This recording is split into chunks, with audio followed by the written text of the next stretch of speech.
दादा नमस्कार. नमस्कार. हे टोमॅटो किती एकर आहे? हे 1.5 एकर आहे. कुठल्या जातीचे? विरांग. कधी लागवड केलेली आहे? ही 30 नोव्हेंबरची 30 सप्टेंबरची. किती एकर आहे सगळे? 1.5 एकर. किती खर्च आला?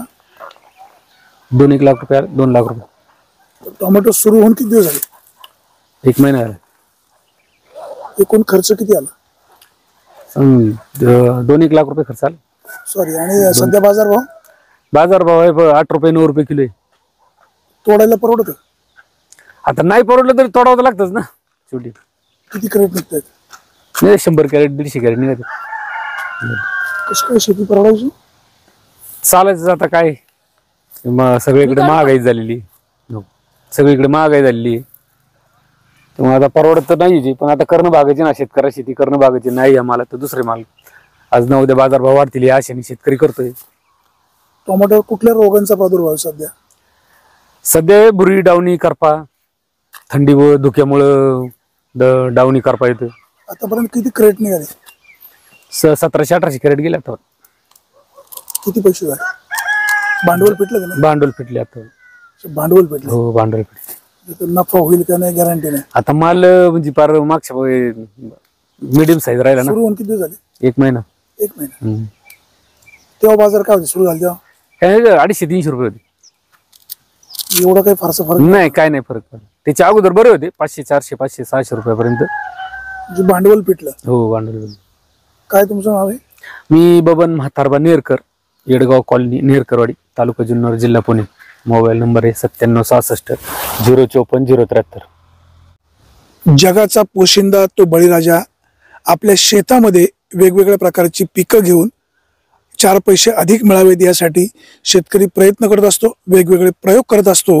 परंतु निसर्गाचा लहरीपणा आणि बाजारभाव योग्य मिळत नसल्यामुळे शेतकरी अडचणीमध्ये येतोय. आता आपण पाहतोय येडगावच्या या जोरेमाळ्यामध्ये अतिशय चांगल्या पद्धतीनं टोमॅटो पिकवलेले आहेत. परंतु बाजारभाव नसल्यामुळे हा लाखो रुपयाचा खर्च अक्षरशः पाण्यामध्ये जातोय. सध्या टोमॅटोला अवघा 10 रुपये बाजारभाव मिळतोय. टोमॅटो तोडणी करणे, त्याची मार्केटपर्यंत वाहतूक करणे, हा सगळा खर्च शेतकऱ्याच्या डोक्यावरनं जातोय.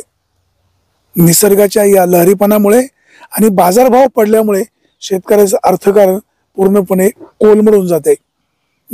जुन्नर कृषी उत्पन्न बाजार समितीच्या माध्यमातून नारायणगाव या ठिकाणी टोमॅटो मार्केट सुरू झाले. त्याचा फायदा शेतकऱ्यांना जास्त प्रमाणात होतो. परंतु त्या ठिकाणी बीड भागातून काही शेतकरी भल्या सकाळीच टोमॅटो विक्रीला घेऊन येतात. आवक वाढते, पर्यायी बाजारभाव पडतो. त्याचबरोबर इतर राज्यामध्ये सुद्धा टोमॅटोची आवक वाढल्यामुळे बाजार पडलेले आहेत. सध्या काही प्रमाणात हिवाळी वातावरण असल्यामुळे टोमॅटोच्या पिकाला रोगराई कमी प्रमाणात होते, तरी देखील फवारणीचा खर्च कमी होत नाही.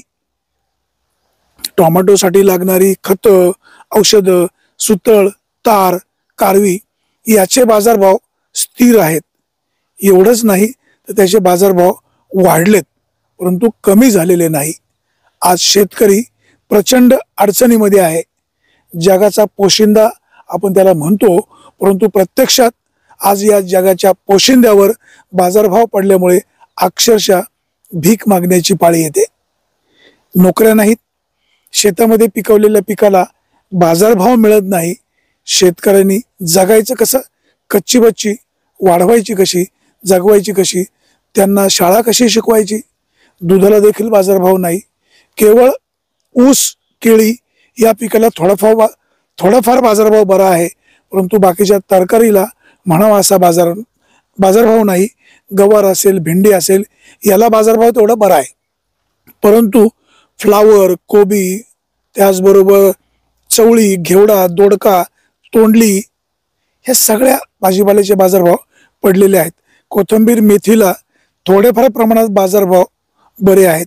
मधल्या 15 दिवसापूर्वी कोथिंबीरीची आणि मेथीची जोडी अवघी 10 रुपयाला होती. अनेक शेतकऱ्यांनी कोथिंबीर आणि मेथीच्या प्लॉटमध्ये अक्षरशः मेंढरं सोडली, काहींनी नांगरून काढली. आता सुद्धा टोमॅटोला बाजारभाव नसल्यामुळे टोमॅटो तोडायची कशी, वाहतूक कशी करायची. आणि जर 10 रुपये किलो टोमॅटो जात असतील, 100 रुपयाला 22 किलोचं क्रेट जात असेल, म्हणजे 8 ते 10 रुपये बाजारभाव मिळत असेल तर शेतकऱ्यांनी करायचं काय? मायबाप सरकार शेतकऱ्यांसाठी शाश्वत बाजारभाव मिळवून देईल अशी अपेक्षा. आता टोमॅटो हे नाशिवंत पीक आहे, परंतु याच्यावर प्रक्रिया करणारा जर काही उद्योग उभा केला किंवा केचप सारखा प्रकल्प निर्माण केला किंवा टोमॅटोसाठी काही शीतगृहाचा प्रयोग होऊ शकतो का हे सुद्धा पाहणं गरजेचं आहे.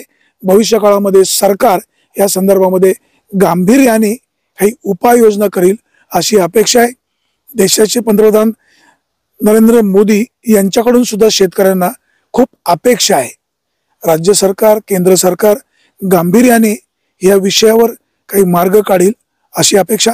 सुरेश वाणी, बिहार टाइम्स, येडगाव.